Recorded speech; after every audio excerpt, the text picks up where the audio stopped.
Tanza, kaupod ang Iloilo City Police Office Ladies Club, nagpatigayon sang Barangayanihan Community Pantry.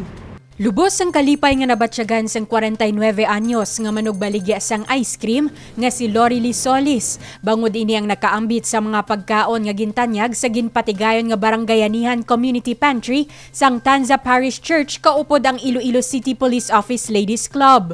Magabulig samon sa isakadlaw namon nga mga paggamit sa sulod ka balay para sa pagbudget namon sa isakadlaw sa pagsudan namon. Nagpasalamat ni ko tani padayon ng ila nga pagsuporta sa mga kinahanglanon sa mga tawo nga dapat buligan. Katuyuan sang sining aktibidad nga makabulig sa mga kubos nga nagakinahanglan sang pagkaon, ilabi na sa sining tion sang pandemya. Community pantry nga gitawag, nagakalipay kita nga ay upod sa aton mga kapulisan diri sa PP1 sa pagpanguna sa city proper ni Police Captain Shadami Sangrines kag sa ICPO Ladies Club.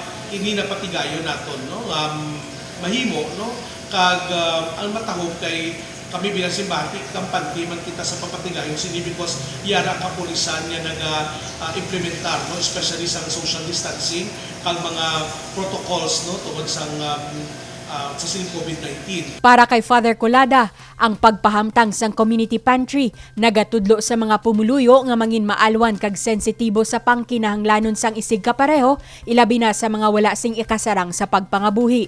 Nagabulig sa aton to develop that sensitivity no.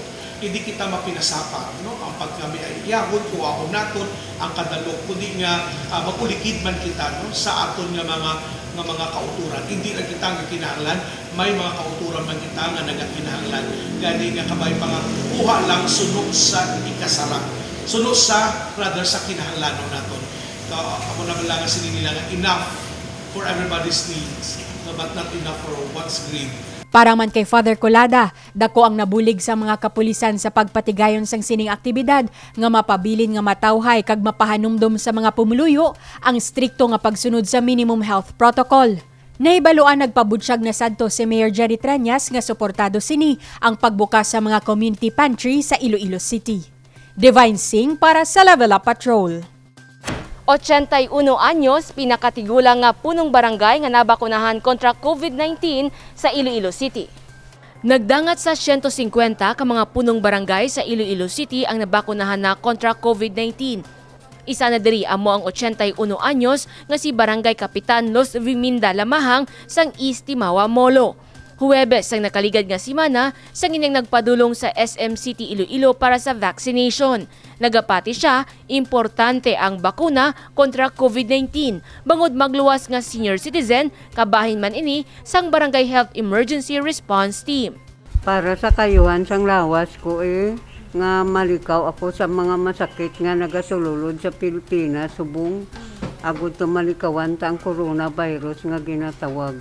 Humalinsang siyang nabakunahan, wala siya sang may gimbatsyag nga sakit sa lawas. Gani iyaman ginaingganyong iban pa nga hindi magkahadlok sa bakuna.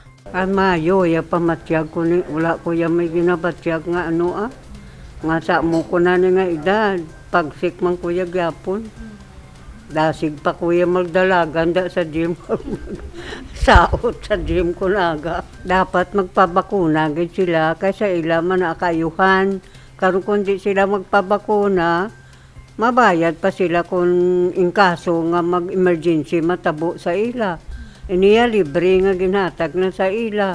Dapat magkooperar sila sa programa sang gobyerno. Nahibaluan magluwas sa mga medical frontliners, nagsugod na ang pagbakuna sa Priority Group A2 kag A3 sa Iloilo City.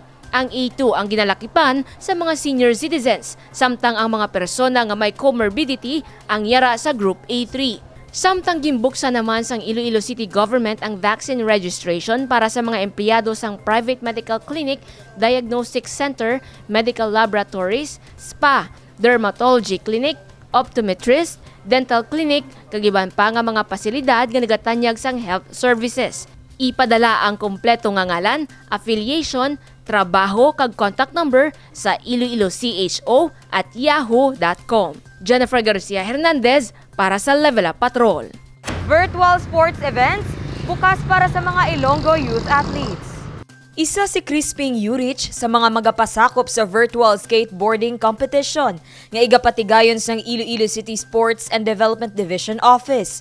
Subong pa lang, excited na siya sa liwat nga pagbuhi sang sports sa syudad, bisan pa nga pinasahi ang pamaagi sini bangod virtual lang anay samtang nagapadayon pa ang pandemya. I expect a variety of skaters from different age groups, from the youth and even from the older generation here in Iloilo skate scene. I would like to see different styles and collection of tricks. For example, this skateboard competition, this virtual skateboard competition, isn't limited to the skate park, so they can take it to out front in front of their house or out in the streets, as long as they follow safety protocols. And I would just like to see different levels of difficulty of tricks on different obstacles. I would like to see creativity in their video edits by adding music or effects. And most importantly is to enjoy the process and have fun and challenge themselves. You don't know what the other competitor will do, so you really need to bring a good set of tricks for your video.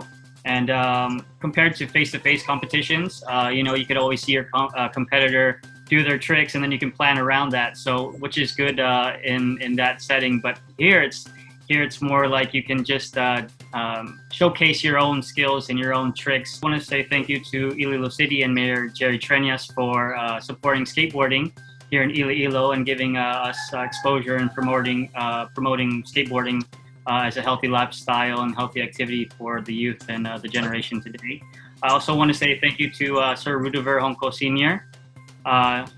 For also giving us exposure and helping create programs and competitions such as the virtual skateboarding competition. I would like to say thank you to Sir Rain and the staff there at the Iloilo City Sports Development Division Office. It's good to have these type of virtual competitions. Also, I want to say hopefully we can help through the help of the Iloilo City Sports Development Division.